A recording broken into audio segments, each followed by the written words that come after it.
Pues sean bienvenidos a este webinar en relación al suicidio aquí en el Instituto de Investigación en Psicología y Psicoterapia de México. A lo largo de todo este año estamos realizando una investigación en torno al suicidio, ¿sí? Entonces, parte de nuestros primeros capítulos va a ser lo que se va a desarrollar en este pequeño webinar.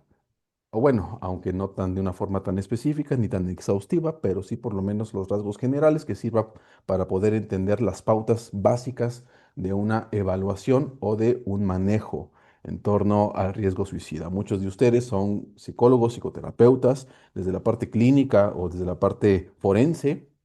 Es necesario también conocer todos este tipo de procesos para poder hacer una buena intervención que nos ayude a no solamente generar un procedimiento que le ayude al consultante, sino en realidad a la sociedad entera.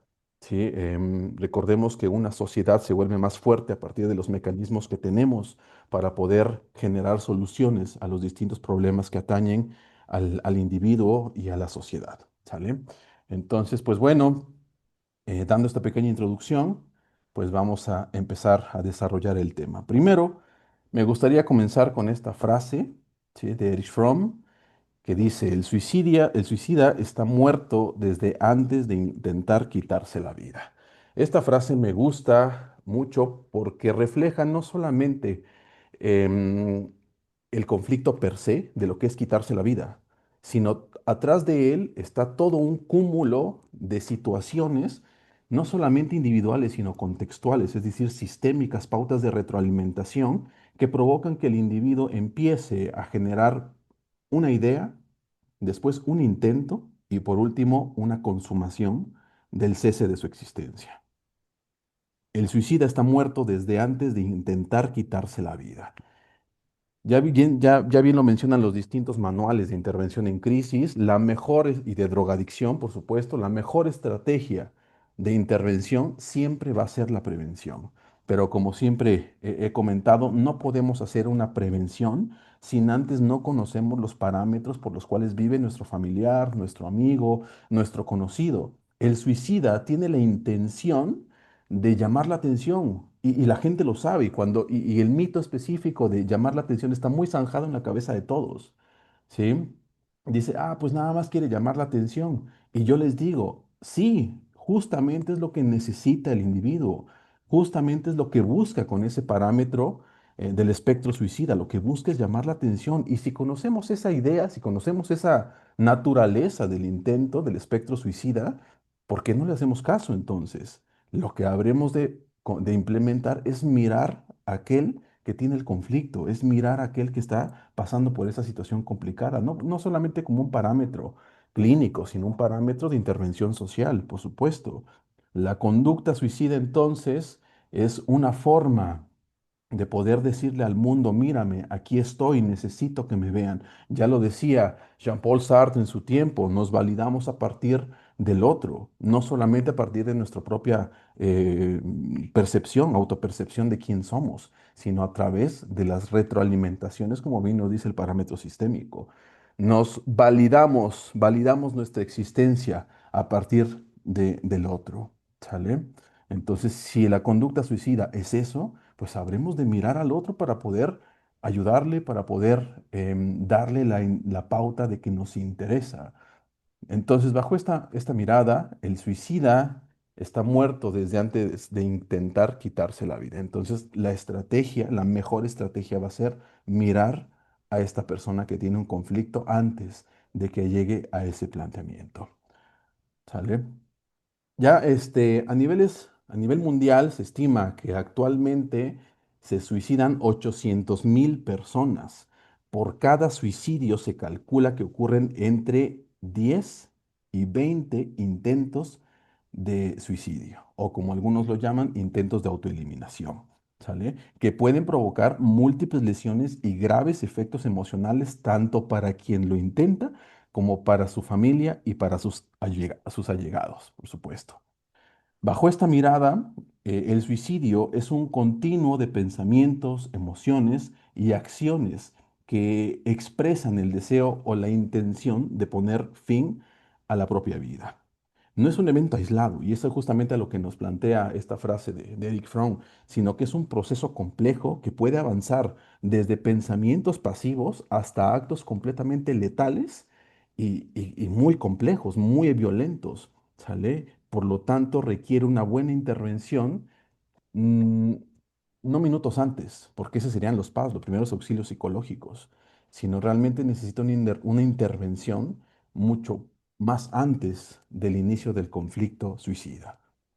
Ya hemos visto la comorbilidad, cómo es que distintos trastornos cruzan justamente con intentos suicidas, y el más común es el de la depresión, la tristeza profunda, ¿sí? Los estados complejos de melancolía son pautas que dan la entrada a pensamientos de carácter suicida. Y en esta misma línea podemos tener, aquí les pongo el esquema, estos pequeños círculos que me gusta desarrollarlos así porque uno da la pauta para el otro. En este esquema yo les planteo que la conducta suicida se divide comúnmente, vamos a plantearlo así, hay distintos teóricos que hacen un poco más complejo, ¿sí? En el texto que estamos desarrollando y que bueno, también aparece aquí en el texto, en el último capítulo de nuestro texto en psicoterapia de crisis, también ahí planteamos el concepto de espectro suicida, al igual que lo retomamos, por supuesto, de los trastornos psicóticos, el espectro de la esquizofrenia. También comprendemos a la conducta suicida como un conjunto de pasos, si bien no secuenciales, pero sí por lo menos ligados el uno con el otro. Entonces, el espectro suicida, como nosotros lo llamamos, involucra la ideación, la comunicación, el intento, la conducta, hasta llegar al suicidio consumado. Sin embargo, en lo general, los marcos teóricos hablan de tres etapas básicas. Primera, la ideación suicida, que son los pensamientos, deseos o fantasías relacionados con la muerte o con el suicidio. Y puede ser de tipo pasivo o puede ser de tipo activo. Hablamos de ideación pasiva cuando existe un deseo de estar muerto, pero sin ningún plan o con alguna intención activa. Y aquí tenemos algunas frases muy específicas como quisiera dormirme y no despertar, ¿sí? Con esa simple comunicación estamos dando la pauta de que hay una pequeña ideación suicida y muchas veces la pasamos por alto y decimos, ah, pues qué gracioso eres, ¿no? Ah, o qué romántico eres, ¿no? O lo que sea, ¿no? Pero en realidad lo que está evocando es justamente una ideación suicida de tipo pasiva. ¿Por qué quisieras dormirte y no despertar? Y es justamente en lo que nos habla Eric Fromm del mirar al otro cuando empieza a expresar ese tipo de parámetros. El suicida, nos dice Eric Fromm, está muerto antes de llegar a la muerte, ¿sí? Porque justamente empieza a dar pautas o empieza a dar manifestaciones de que hay algún conflicto que le hace por lo menos no disfrutar la vida o incluso hasta querer quitársela, ¿sí? En torno a la ideación activa, aquí sí hay alguna intención o algún tipo de planificación, aunque no necesariamente tiene que haber una acción inmediata. Aquí, por ejemplo, hay ya frases muy específicas como, pues estoy pensando en quitarme la vida con pastillas, o sé que mi papá tiene una pistola ahí, un rifle, y creo que sería bueno tomarlo y dispararme para poder quitarme de este sufrimiento. ¿Saben? Tenemos ese tipo de parámetros lingüísticos muy específicos, ¿no? Ahora, la ideación en el ámbito clínico es el primer signo identificable de riesgo y puede ser transitoria o bien puede ser persistente. Al final de cuentas, si es transitoria o si es persistente, creo que está de más, ¿no? Lo importante en este planteamiento es aterrizar a la atención del por qué. Si no llevarlo directamente al psiquiátrico, por lo menos prestarle atención a ese tipo de comunicaciones.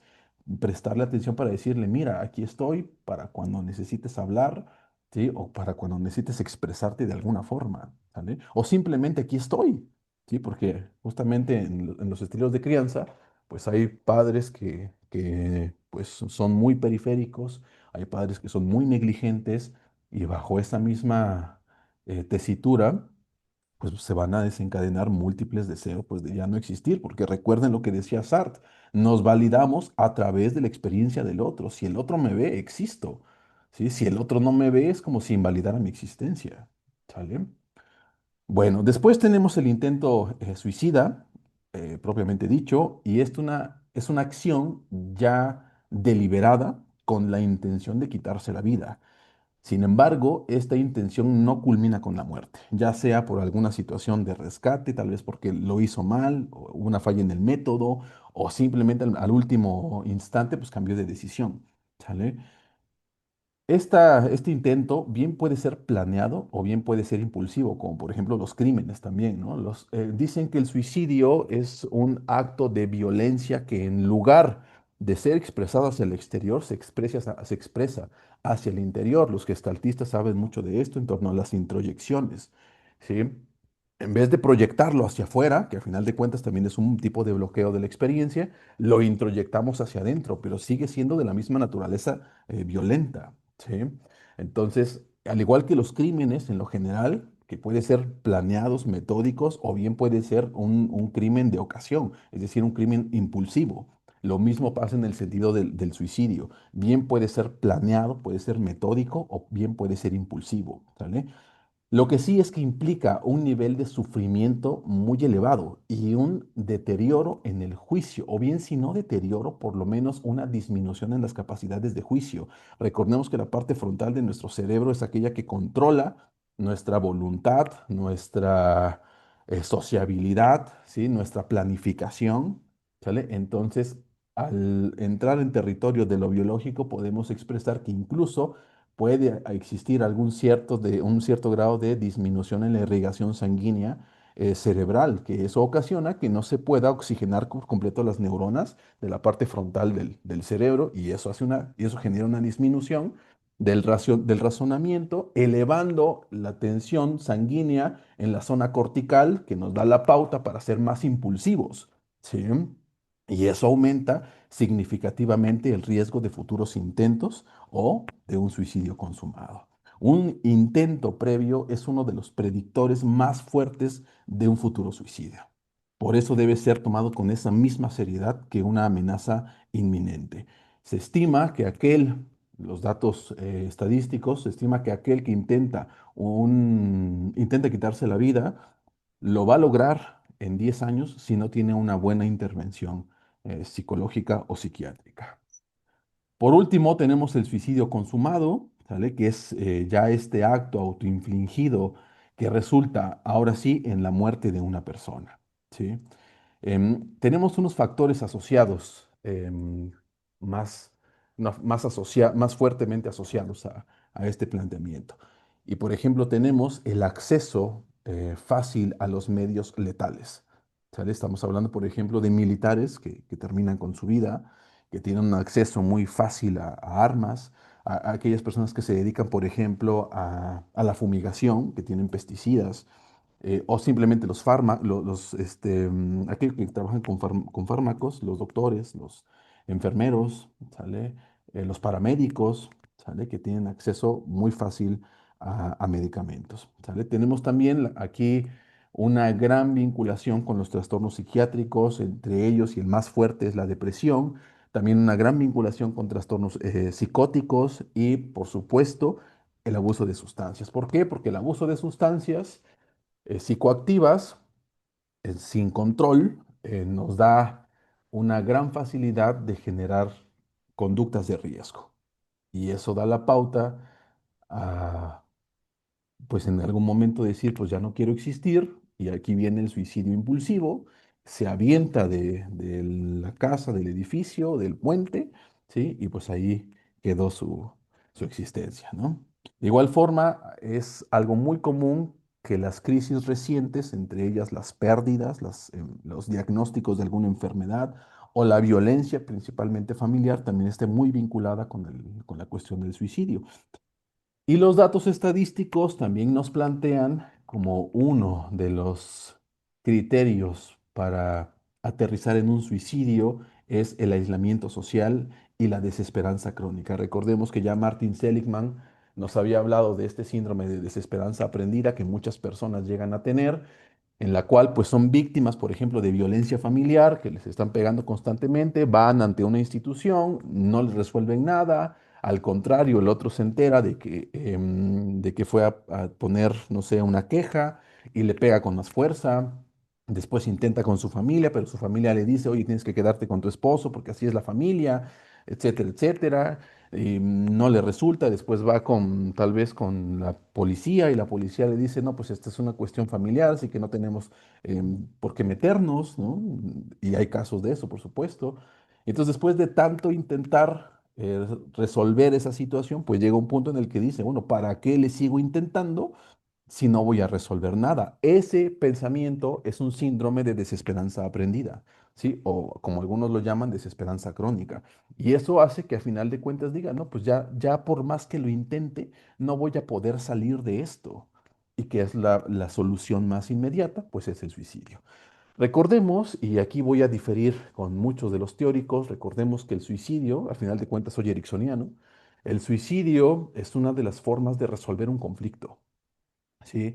Es una forma inadecuada, sí, pero al final de cuentas es una forma de resolver un conflicto. Ya después de tanto que ha intentado resolverlo de otros medios, no lo logra y llega justamente con el suicidio como la única escapatoria. O bien, estamos hablando aquí ya de estrategias de afrontamiento, no tiene las suficientes estrategias de afrontamiento para resolver una situación, la única que le llega, ¿sí? Es justamente el suicidio. De aquí la importancia entonces de aumentar las estrategias de resolución a los conflictos que hay en el mundo, desde que son pequeños los niños. Hay que cuando tenga algún conflicto hay que decirle, resuélvelo tú, ¿sí? Si te lo resuelvo yo, no vas a generar las pautas para poder resolver ese conflicto. Bajo esa mirada, no va a poder desencadenar estrategias de resolución. Y eso lo va a llevar en algún momento a que tenga un umbral tan bajo que ante un conflicto, puede ser cotidiano, pues la única solución que tenga es justamente el suicidio. ¿Sale? Bueno, vamos a aterrizar a los factores de riesgo y a los factores de protección, el cual es algo fundamental durante el análisis, durante la evaluación y subsecuentemente la intervención. ¿Por qué? Porque a partir de la evaluación es donde generamos las hipótesis de cuáles son las razones, las pautas de lo que le lleva a este individuo a tener ideación suicida y subsecuentemente generar estrategias para poder resolver el conflicto. Teniendo una buena evaluación del conflicto, seguramente ya tienen la mitad del procedimiento ganado. Entonces hay que hacer una buena evaluación para poder desarrollar una buena intervención. ¿Sale? Bueno, ¿qué es un factor de riesgo y un factor de protección? Primero, los factores de riesgo, aquí en la diapositiva se las presento, son condiciones, son características, experiencias que aumentan o incluso situaciones, ¿sí? Situaciones específicas del exterior que aumentan la probabilidad de que una persona piense en el suicidio, ¿sale? Lo intente o lo lleve a cabo, ¿sale? Y aquí les pongo cinco categorías. Primero, los factores de riesgo los podemos analizar a partir de factores individuales. Y aquí tenemos el primer cuadrante que les pongo aquí, los trastornos mentales. Un factor de riesgo muy grande son trastornos como la depresión, como los trastornos bipolares, como la esquizofrenia, como los trastornos de personalidad. Estamos hablando, por ejemplo, del trastorno límite de personalidad o el trastorno antisocial, aunque aquí yo quisiera hacer un paréntesis, el trastorno antisocial en realidad se llega a suicidar ya cuando no tiene o cuando no percibe otra solución, porque el antisocial es de naturaleza narcisista. Entonces, un narcisista es muy complicado que se llegue a suicidar. Sin embargo, sí lo hacen, por supuesto, pero como último recurso, ¿sale? También tenemos el trastorno por consumo de sustancias.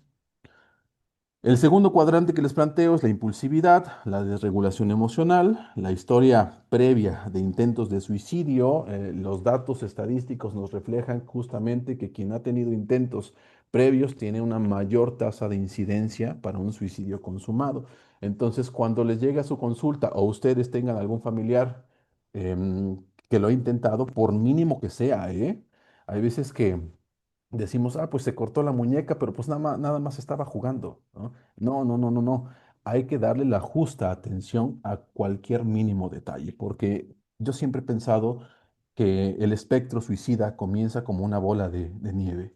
Comienza con algo pequeño, con alguna idea sencilla, simple, con pequeños cortes en la muñeca, con pequeños cortes en la piel, donde sea, y se empieza a magnificar conforme va avanzando. Si no detenemos en los primeros estratos, por así decirlo, el primer tamaño de la bola de nieve, ya cuando está este abajo, va a ser mucho más difícil, nos va a arrollar esa bola de nieve, ¿sale? Entonces es mejor que se intervenga desde un inicio, ¿sale?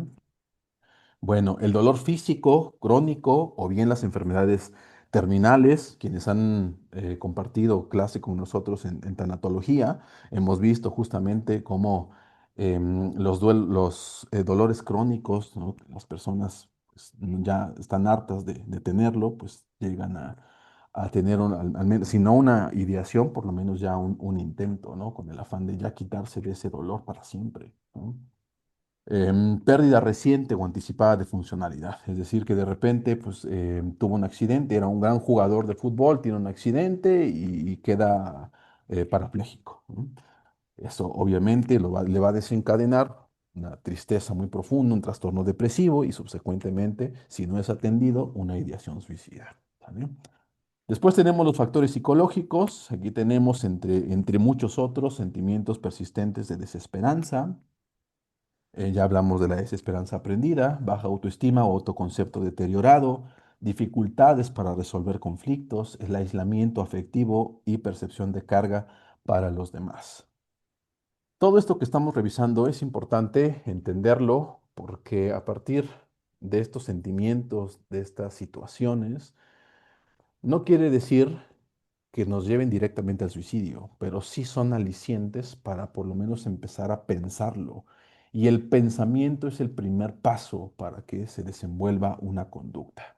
¿Sí? El pensarlo involucra tenerlo como un recurso para resolver un conflicto. Y en el momento en el que ya no tengamos recursos para resolver una situación en nuestra vida cotidiana, ahí está el recurso. Y lo más seguro es que se aterrice a él si no tenemos otra mirada distinta. ¿Sale? Factores sociales y contextuales. Que hay pérdidas recientes, estamos hablando de duelos por algunas personas, por situaciones económicas, por pérdidas sociales, un estatus social, ¿no? Un cargo político, por diversas cosas. Tenemos historia de abuso físico, sexual o negligencia, ¿vale? Estamos hablando ahí de historiales de crianza y de parámetros victimizantes, violencia familiar o comunitaria, rechazo por la orientación sexual, identidad de género o creencias, quienes están con nosotros en el programa de suicidología.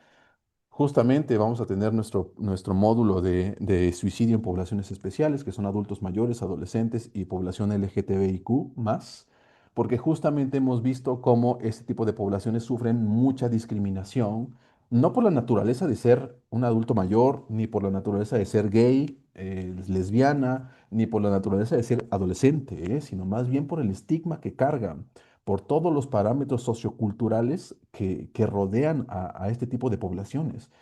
Entonces, los estudios nos han reflejado cómo es que en gran medida son víctimas de una estigmatización mucho más compleja y justamente aterrizando a la interseccionalidad, que es un término de la teoría social, la teoría del género y que ha aterrizado también en el marco del derecho, ¿sí? Nos hace referencia justamente a que no es lo mismo ser una persona del centro heterosexual, caucásica, de 30 años, independiente y hombre, que ser una mujer de una población rural a 4 o 5 horas de la ciudad, este, lesbiana, ¿sí? Y con escasos recursos. No es lo mismo. Esa es la interseccionalidad de lo que habla la teoría de género y la teoría de lo social.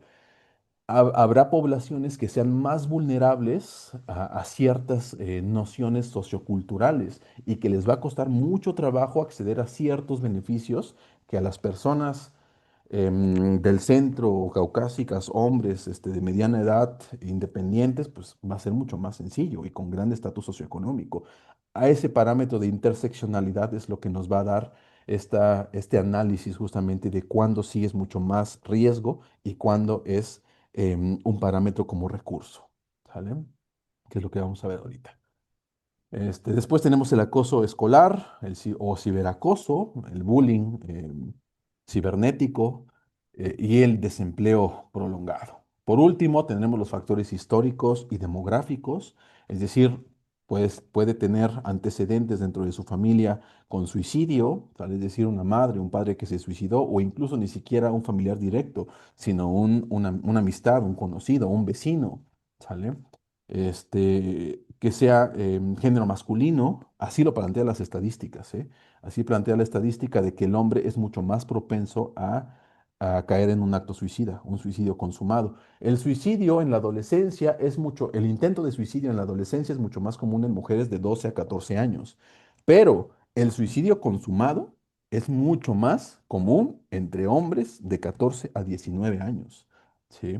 Entonces el intento de suicidio es más común en mujeres adolescentes que en hombres, pero en hombres es donde se da más el suicidio consumado. ¿Por qué? Porque tienen mayor acceso a armas letales, ¿sí? Tienen mayor acceso eso, económico a otro tipo de situaciones, fármacos, armas, actividades de riesgo. ¿Sale? Entonces, por eso es que estadísticamente pasa que el hombre es más propenso a un suicidio consumado. ¿Sale? Después, adolescencia, juventud o adultez tardía o adultez mayor, ¿vale? Y pertenencia a comunidades marginadas o bien discriminadas, ¿vale? Bueno, por su parte, vamos con los factores de protección. Bueno, vamos con los factores protectores. Estos aquí, nada más les coloqué tres, aunque bueno, va a cambiar dependiendo de los autores. Va a cambiar dependiendo del estudio. Hay estudios en Uruguay, México, en Argentina, en todos los países, ¿sí? Hay estudios y cada uno de ellos va a tener como una clasificación. De hecho, ahorita se las voy a compartir al grupo de webinars, si es que ya se agregaron.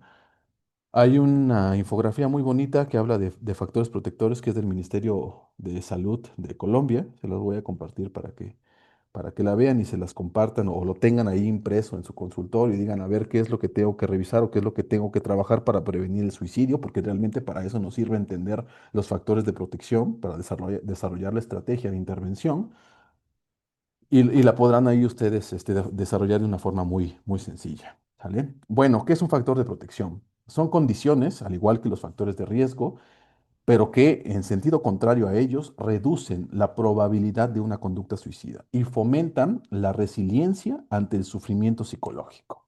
¿Sale? Es decir, uno de los pilares, o más bien voy a decir los dos pilares, y que también lo planteamos aquí en el texto de psicoterapia de crisis, los dos pilares fundamentales de la intervención tanto en trauma, duelo y suicidio son dos. Primero, autoestima y segundo, redes de apoyo. ¿Sale? Esos son los dos planteamientos los dos pilares más fuertes y quizá podríamos agregar un tercero, que es justamente el de la resiliencia, aunque la autoestima está muy vinculada a la resiliencia. La autoestima, aquí yo les pongo un gráfico en el texto, me hubiera gustado colocarlo en la diapositiva, pero pues bueno, pasa que a veces este, se escapa. Déjenme encontrar en el texto. La autoestima no es más que una forma de poder definir una fluctuación de energías psíquicas. Me explico un poco más.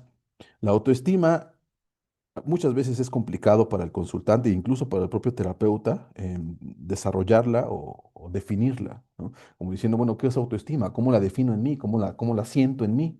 Y es que en realidad la autoestima no es una emoción propiamente dicho, sino más bien es un punto céntrico en la cual fluctúan distintas otras energías, como lo es la autoconfianza, como lo es la determinación, como lo es la alegría, ¿sí? Como lo es la autocerteza. Entonces la autoestima, hagan de cuenta que es como un punto ahí suspendido y en la cual es como el átomo. No sé si han visto las figuras, los modelos representativos del átomo, ¿no? Como es que tiene un centro y van pasando los distintos electrones, los protones, los neutrones, neutrinos, etcétera, alrededor de él, ¿sí? Se hagan de cuenta que la autoestima es así. Al centro, el punto nuclear, el núcleo de ese átomo es la autoestima, ¿no? Y va pasando alrededor de él, van pasando distintos otros elementos como la autoconfianza, la autocerteza, ¿sí? El autodesarrollo, ¿vale? Entonces la autoestima así se plantea, ¿no? Y dentro de esas energías psíquicas que van pasando alrededor de la autoestima está la resiliencia. ¿Sí? Y la resiliencia, pues, a final de cuentas, termina siendo también parte del pilar esencial para desarrollar una buena estrategia de intervención ante el trauma, ¿sí? Y ante el duelo y ante el suicidio. Pero bueno, regresemos un poco. Factores protectores. Tenemos tres tipos: factores personales, factores familiares y sociales y factores estructurales. En relación a los factores personales, tenemos elementos muy puntuales como lo es el sentido de vida, ¿no? O el propósito existencial. Ya la logoterapia sabe muy bien trabajar sobre estos conceptos. Tenemos también igual estrategias de afrontamiento, es decir, habilidades para poder resolver conflictos. Hay una capacidad para poder pedir ayuda y expresar emociones, el cual ustedes pueden llegar a pensar que es algo muy simple, muy sencillo pedir ayuda, pero en realidad es bien complejo, ¿sí? Nada más cuando tenemos un problema económico, ¿a cuántos de nosotros se nos dificulta pedir prestado a un compañero, a un amigo? ¿Sí? Entonces, ahora no solamente parámetros económicos, sino en parámetros mucho más intrapsíquicos, como por ejemplo, oye, tengo una tristeza, una melancolía que no me la puedo quitar desde hace mucho tiempo. Si fuera muy sencillo pedir ayuda, los psicólogos tendríamos mucho más trabajo, ¿sí? Porque sería mucho más sencillo eh, hacer que la gente pudiera expresar sus emociones y solicitar este tipo de intervenciones. ¿Vale? Bueno, la espiritualidad o las creencias religiosas protectoras. ¿Sale? Ya hemos visto quienes estamos en el programa de tanatología, como los rituales funerarios también son unos factores protectores muy buenos para lo que es el duelo. ¿Sale? Factores familiares y sociales. Aquí tenemos los vínculos afectivos significativos, tenemos apoyo familiar y de redes sociales estables. Las redes sociales es algo esencial en cualquier procedimiento complejo, ¿sí? Tenemos tres tipos de vínculos sociales: los primarios, secundarios o terciarios, o bien inmediatos, subsecuentes o mediatos. Es decir, aquellos que tenemos a la mano, que si tenemos una crisis en este momento, nos van a ayudar luego, luego, ¿vale? Aquellos que si bien no tenemos un vínculo íntimo, pero van pasando y nos pueden ayudar, por ejemplo, los compañeros de trabajo. O bien, al final, que es la red social terciaria, las redes sociales de apoyo terciarias, son aquellas instituciones, grupos de apoyo, grupos religiosos que nos pueden ayudar para tener algún tipo de apoyo extra, ¿no? Entonces, es importante desarrollar a los tres niveles nuestras redes sociales de apoyo. Y siempre les digo, cuando estamos hablando de traumatología, de trauma psíquico, perdón, es que entre mejor tengamos bien desarrolladas esos tres niveles de redes de apoyo, más fuertes vamos a ser a nivel personal. ¿Sí? Entre más apoyo tengamos, entre más vínculos sociales tengamos en estos tres niveles, mejores estrategias de resolución de conflicto tendremos. Porque las estrategias de resolver problemas no solamente son internas, sino también son externas. ¿Sí? Entonces, entre más vínculos sociales tengamos, podremos resolver de una forma mucho más efectiva un conflicto. ¿Sale? De igual forma tenemos acceso a referentes afectivos, es decir, personas de confianza, que aquí en el término, en relación a las redes de apoyo, serían una red social de apoyo de primer nivel. Aquellas personas con las que podemos expresar cómo nos sentimos, aquellas personas que nos brindan su confianza también para que ellos nos expresen cómo se sienten, ¿sí? Entonces es importante desarrollar ese tipo de estrategias. Y esto no solamente es para la prevención, sino también para la intervención. Hay consultantes que llegan a su consulta porque no se sienten vinculados con ninguna persona, con ningún grupo, ni siquiera con su familia.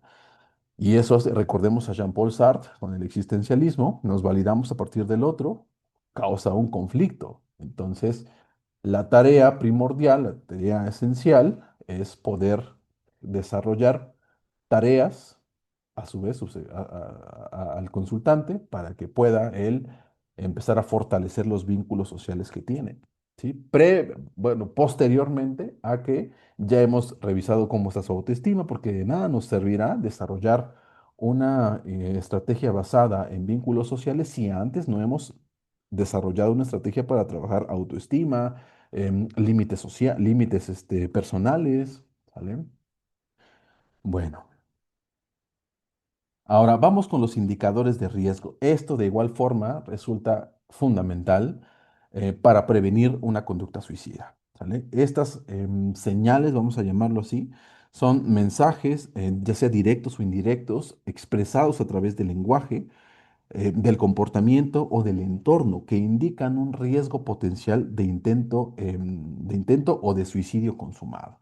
Primero, tenemos las señales de alarma verbales. Ya ahorita hablamos de algunas, ahorita vamos a decir otras, ¿sale? Que son estructuras lingüísticas, ¿sale? Que son expresiones escritas o también verbales que reflejan justamente una ideación suicida. Ya hemos visto las pasivas, o las activas, pero también lo podemos llamar como directas o indirectas, dependiendo de los autores que estemos hablando. En realidad, la conceptualización es más de apoyo y es muy intuitiva, ¿sale? Las directas, tenemos frases como quiero morirme, estoy pensando en acabar con todo, la vida ya no tiene sentido para mí, muy pronto ya no seré un problema para nadie, ¿sale? Y las indirectas son más subrepticias, son más ocultas, como pues quisiera dormirme y no despertar nunca, como la que les comentaba hace rato. A veces pienso que sería mejor desaparecer, estoy cansado de todo esto, nada va a mejorar, ¿para qué le sigo? ¿No? Que estamos hablando aquí de la desesperanza aprendida. Y estas frases suelen, llegan a minimizarse. Em, y en el entorno, pues llega a plantearse estas comunicaciones como de que solo quiere llamar la atención, ¿no? Pero les digo, bueno, si es lo que busca, entonces ¿por qué no hacerle caso, ¿no? ¿Por qué no tomarlas en serio y explorarlas, si bien no clínicamente, pero sí de una forma humana, ¿no? Después tenemos las señales de alarma conductuales. Estas son cambios o patrones de conducta. Ya quienes han trabajado con nosotros en consumo de sustancias, seguramente ya sabrán a qué aterrizamos, ¿no? A este cambio en los patrones, en los distintos círculos de vida que tenemos en nuestro día a día, ¿sí? Y por ejemplo, tenemos los cambios bruscos de conducta, ¿no? Los cambios bruscos, pues de repente estamos viendo a una persona que era muy social y de repente se aísla, ¿sí? O bueno, o si no, repentinamente se aísla de una forma muy paulatina, ¿sale? Hay cambios drásticos del estado del ánimo. Si la persona que antes era feliz, de repente lo vemos tenso, enojado, que tiene una tensión emocional muy fuerte. Hay una pérdida de interés por las actividades que antes consideraba como placenteras. Está la persona que le gustaba jugar fútbol, el adolescente que le gustaba jugar fútbol, y de repente dice, ¿sabes qué? Ya estoy harto del fútbol, ¿no? Entonces, pues ya no quiero hacer nada, ¿no? Entonces, hay una pérdida de interés sobre esa actividad que antes la disfrutaba bastante. Y por supuesto, al igual que en parámetros delictivos, en parámetros psicóticos, en parámetros de consumo de sustancias, y en este caso no es la excepción, es el descuido personal y el descuido de la higiene, ¿sale? Ahí vamos a tener un parámetro muy drástico, ¿no? Y sobre todo si cruza, por ejemplo, con una comorbilidad como lo es consumo de sustancias, va a ser mucho más notoria. ¿Por qué? Porque en el consumo de sustancias se van disminuyendo el tiempo que le damos a los distintos círculos de vida para darle tiempo al consumo de la sustancia. Si antes la persona em, estaba en su círculo de vida del deporte, tal vez de pasatiempos, de la escuela, trabajo, amigos, familia, poco a poco le va a tener que ir quitando tiempo a cada uno de esos círculos de vida para poder dárselos a la sustancia, ¿sí? Y al final, cuando ya no tienen ningún círculo de vida, tenemos a los indigentes, drogadictos que están en la calle y que no hacen más que buscar dinero para poder drogarse, ¿no? Que ya no tienen otro círculo de vida más que la propia sustancia, ¿no? Entonces, justamente la higiene, perdón, es un círculo de vida muy importante, ¿sí?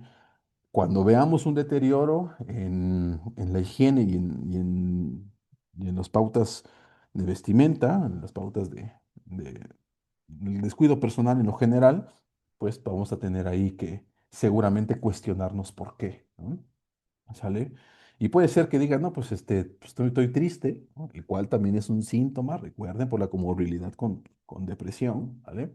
O bien puede decir, sí, no, pues la verdad estoy ya hasta el tope, ¿no? O como le dicen comúnmente, toqué fondo, ¿no? Después tenemos también las conductas de riesgo, que es el consumo excesivo de alguna sustancia psicoactiva, entre ellos tal vez un depresor como lo es el alcohol, un estimulante como lo es la cocaína, un hipnoide como lo es el LSD, ¿sale? Tenemos conductas temerarias, autolesiones, de repente vemos que empieza a regalar todo lo que son sus cosas, o bien algo muy, muy importante que hay que considerar es que después de un intento, o incluso antes, perdón, de repente la persona, y es el cambio drástico también de emotividad, ¿no? Si vemos que antes era pues, una persona pues tranquila, de repente está muy feliz y empieza a abrazar a todo mundo, ¿no? Empieza a decirles, te amo muchísimo, me encanta cómo eres una persona muy inteligente, muy extrovertida y me ha gustado mucho estar contigo, ¿no? Hay que tener cuidado también porque justamente es una forma de despedida, ¿no? Los datos estadísticos nos han arrojado el gran dato de que una vez de que la persona llega a cometer un intento de suicidio, las próximas 24 horas son cruciales para preservar su existencia.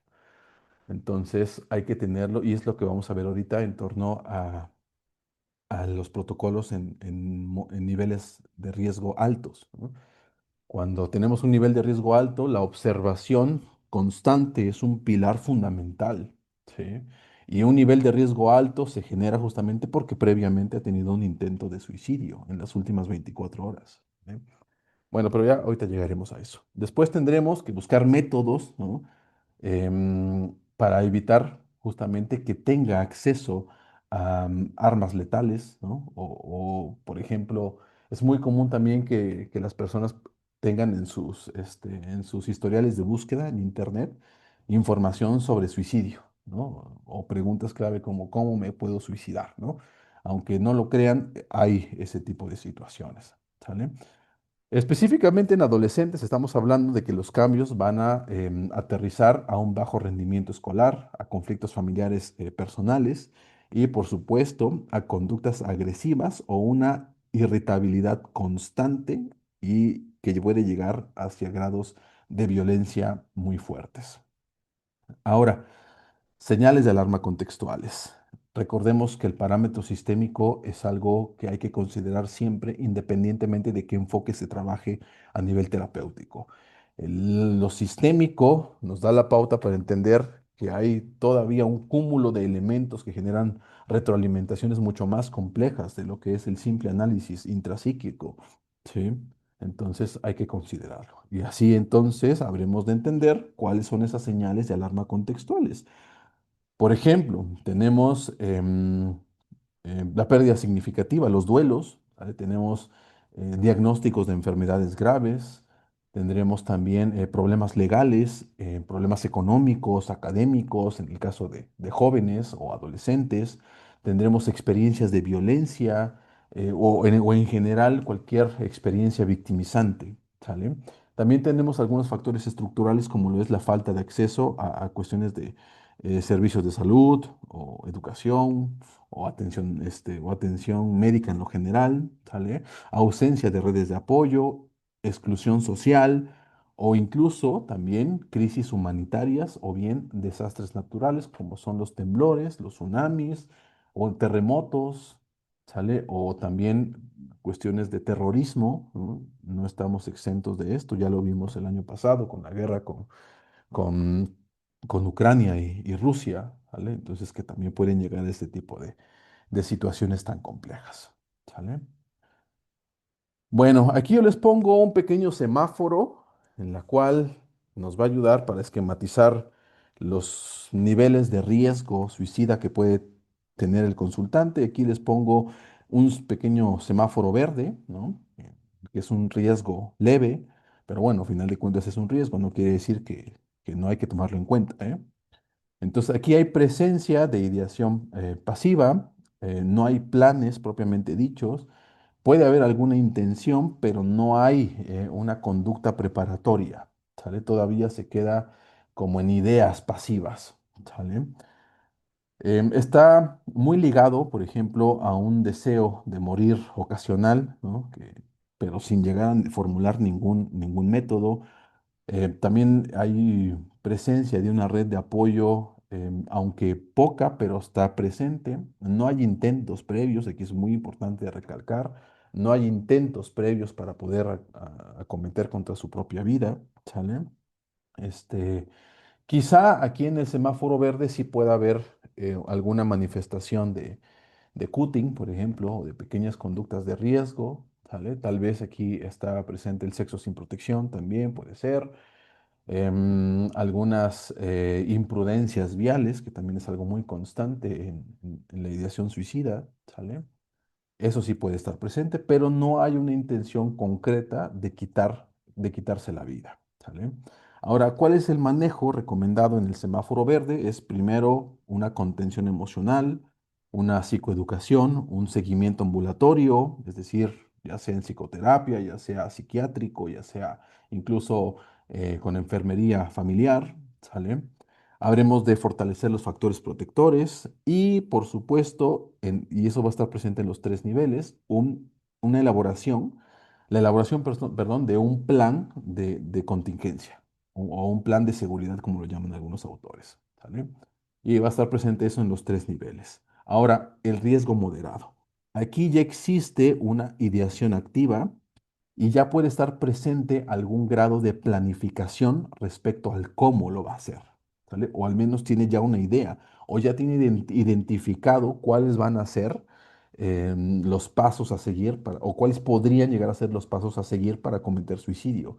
Ya podría decir, a ver, mis papás salen los días domingos en la mañana para ir a misa, yo me puedo quedar en casa, mi papá tiene aquí unos, unas maderas ahí salidas, tengo una cuerda y puede ser que ahí lo haga, ¿no? Entonces ya hay una ideación ahí muy específica, ya hay una planificación, ¿sale? Sin embargo, también habremos de entender que el plan no está completamente estructurado o que al menos quizá no tenga una alta letalidad, por así decirlo, ¿sale? Aquí todavía tenemos factores de protección, aunque están débiles o bien son intermitentes, pero están presentes. Tiene la idea de que tiene unos padres que lo quieren, pero también tiene problemas muy fuertes quizá que hacen que la balanza pues esté tambaleándose. Así me gustaría pensarlo en este momento, como una balanza que se tambalea. ¿Sí? En el nivel moderado, a veces dice sí puede ser, a veces dice no porque me aman, a veces dice, pero me está pasando esto, pero tengo estos, pero tal vez tenga estos recursos, ¿sale? Aquí la tarea primordial es fortalecer la idea de los recursos que tiene. Primero identificarlos, por supuesto, ¿sí? Y después fortalecerle la idea de que ahí los tiene. Como decía Milton Erickson, ¿no? En sus distintas conferencias, tienes el recurso, solamente que no sabes que sabes, ¿sí? No sabes que lo tienes, pero ahí está presente ese recurso y la pauta está entonces, como lo decía Freud, hacerlo consciente, ¿sale? Hacer consciente ese recurso personal que tiene el individuo, ¿sale? Aquí es importante tener un involucramiento de lo que es la familia, de las distintas redes de apoyo. El plan de contingencia debe estar involucrado a partir de los tres niveles de redes sociales, sale a un nivel íntimo, a un nivel secundario y a un nivel de grupos sociales, ¿sale? Por último, tenemos el riesgo grave, aquí el rojo, ¿sale? Y aquí ya hay un alto potencial de suicidio inminente. La persona ya tiene un plan definido, ya tiene los medios posibles y disponibles, tiene una intención clara, ¿sí? Y sabe muy bien que puede hacerlo de una forma en específico y que va a tener éxito, ¿sale? Aquí ya lo más probable es que ya tenga antecedentes, ya tenga intentos previos, ¿sale? Y pues eso va a aumentar el riesgo como hace un momento les comenté. Bueno, ¿cuáles son las características de la intervención? Aquí el plan de contingencia debe estar bien detallado. Aquí debe existir, al igual que por ejemplo en la intervención con consumo de sustancias, debe haber una facilidad de acceso al método de intervención. Es decir, si estás desarrollando una estrategia de prevención, dices, no, pues cuando tengas la necesidad como de hablar con alguien, ve, cruza la ciudad, toma un tren, toma un automóvil, un taxi, y a 2 horas que está tu primo, velo y platica con él un rato, ¿no? No, es una mala estrategia de prevención. ¿Por qué es un mal plan de contingencia? Porque entre más inmediato esté el método de prevención, es mucho más certero. ¿Sí? Entonces, aquí los recursos tienen que ser de distintos niveles, tienen que ser tanto internos como externos. La activación de métodos tiene que ser interna y externa. Interna, a partir de estrategias, tal vez cognitivo-conductuales, tal vez algunas estrategias racional-emotivas, muy rápidas, muy accesibles. Ahí no nos valdría decirle, no, pues ponte a investigar, piensa, a ver, analiza tus sueños. No, no, no. Ahí es puntual la estrategia. ¿Sí? A ver, mide a ver cómo te sientes, aplica una estrategia cognitivo-conductual, ¿sí? Evalúa el ABC si trabajan con el método racional emotivo, ¿sale? O aplica una estrategia de primeros auxilios psicológicos, tal vez una relajación sistemática, tal vez alguna hipnosis clínica, tal vez ustedes tengan grabados algunos audios de hipnosis en nuestro canal de YouTube, ahí sí hay varios audios de hipnosis, ahí lo pueden ver, que los pueden dejar a sus consultantes y dices, cuando te sientas mal, mira, aplica esto de una vez, ponte tus audífonos, relájate y respira profundamente. Mándale un mensaje, un emoticón, en su plan de intervención, de prevención, perdón, plan de contingencia, pueden establecer ahí que un emoticón a alguien, ¿no? Por ejemplo, mamá, papá, hermano, un emoticón en específico es decirle, oye, fíjate que estoy en una crisis. En ese momento las personas que están en crisis no se pueden a textear, oye, fíjate que me está pasando esto, ¿qué me recomiendas? No, en ese momento la persona está tensa, hay palpitación, hay sudoración, hay tensión muscular. Entonces tiene que ser rápido e inmediata la forma de intervención. ¿Sale? Un simple emoticón le está diciendo a alguien más, oye, mira, me estoy sintiendo mal, por favor ven, pero tú ya aplicaste una estrategia propia del propio individuo que es concentrarse, relajarse un rato, escuchar un audio, quizá, en lo que llega la ayuda. ¿Sale? Entonces, entre mayor inmediatez tenga el método, mejor va a resultar. ¿Sale? Bueno, también habremos de contemplar que en este supuesto los juicios críticos, los juicios morales, pues están de más. ¿Sale? Hay que tocar al individuo. Aquí les pongo un pequeño protocolo de intervención en relación al riesgo leve, tenemos una intervención ambulatoria, preventiva. La base está en fortalecer factores protectores, contener emocionalmente, evitar progresión del riesgo. ¿Sale? Realizar un plan de seguridad simple, sencillo, que identifique tal vez, señalar las pautas de la crisis, algunas estrategias narrativas. Ahí sí vale la pena aplicar algunas estrategias, a ver cómo a ver, analiza un sueño, a ver, aplica una hipnosis mucho más compleja, este, mm, platica con alguien, ¿sale? Actividades que distraen o alivian el malestar. ¿Vale? Ya en el riesgo moderado ya es un poco más intensiva la intervención. ¿Sale? Aquí la pauta está en disminuir activamente la ideación, reducir la impulsividad y aumentar factores de contención. La intervención debe estar basada en supervisar con mayor frecuencia al individuo, ¿sale? Tener planes de supervisión y genera algunas instrucciones para familiares o algunos convivientes, es decir, algunos colaboradores de trabajo. A veces las crisis aparecen en el trabajo por algún estrés muy fuerte. Entonces, contar con alguien de confianza dentro del trabajo para decirle, mira, esto está pasando, puede pasar, por favor, auxilia de esta forma, como por ejemplo, es algo así como las prevenciones en relación a las convulsiones, ¿no? Quien está en un salón de clases y sabemos que hay un alumno que tiene convulsiones, pues formamos a todo el grupo para intervenir en convulsiones, ¿no? Y decir qué sí hacer y qué no hacer. Es lo mismo en este caso, ¿sale? Y por último tenemos la intervención de emergencia, que el objetivo es contener, proteger la vida y evitar la inminencia del acto suicida, ¿sale? Aquí podemos aplicar primeros auxilios psicológicos, ¿sale? Quienes están en el programa de psicoterapia del trauma, ya hemos visto a detalle los primeros auxilios psicológicos, ¿sale? No dejamos sola en ningún momento a la persona, ¿sale? Y coordinar con servicios de urgencia cuando sea necesario. Es decir, quizá tal vez algunos centros hospitalarios, tal vez algunos servicios de enfermería, dependiendo de qué es lo que hay en sus estados. ¿Bien? Ya por último, habremos de dar un pequeño repaso a los primeros auxilios psicológicos. Recordemos que los PAPs son de una aplicación inmediata.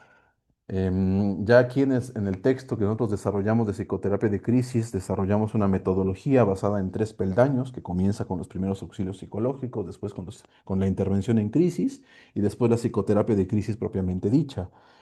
En relación a los primeros auxilios psicológicos o PAPs, ¿sí? Tenemos un procedimiento base que nosotros implementamos, que nosotros desarrollamos, que es primero desarrollar una investigación, recopilar información de qué es lo que está pasando. A ver, es obvio que aquel que esté ante un riesgo suicida de carácter impulsivo va a tener una crisis previa y es importante tener conocimiento de por qué y cómo se generó esa crisis. Hay antecedentes de consumo de sustancias, ¿verdad? A veces en la borrachera, la persona le llega la ideación suicida y dice, me quiero matar, ¿no? Habremos que investigar si tomó, cuánto tomó, si consume algunas pastillas adicionales, algún medicamento adicional, porque cuando hay medicamentos sabemos que el hígado tarda un poco más en disolver la sustancia y por lo tanto el alcohol va a tardar mucho más tiempo en disolverse.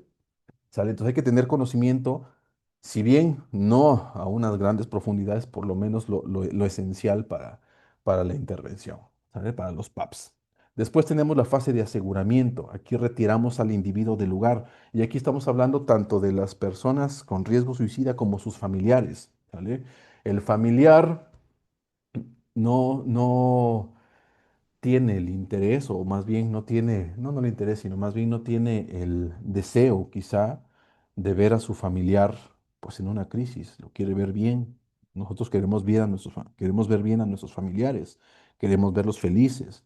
Entonces, bajo ese principio, si está el profesional, si está el paramédico, si está el enfermero, si está el psicoterapeuta atendiendo la crisis, lo recomendable es separar a los familiares para evitar que se acrecente la crisis, ¿sale?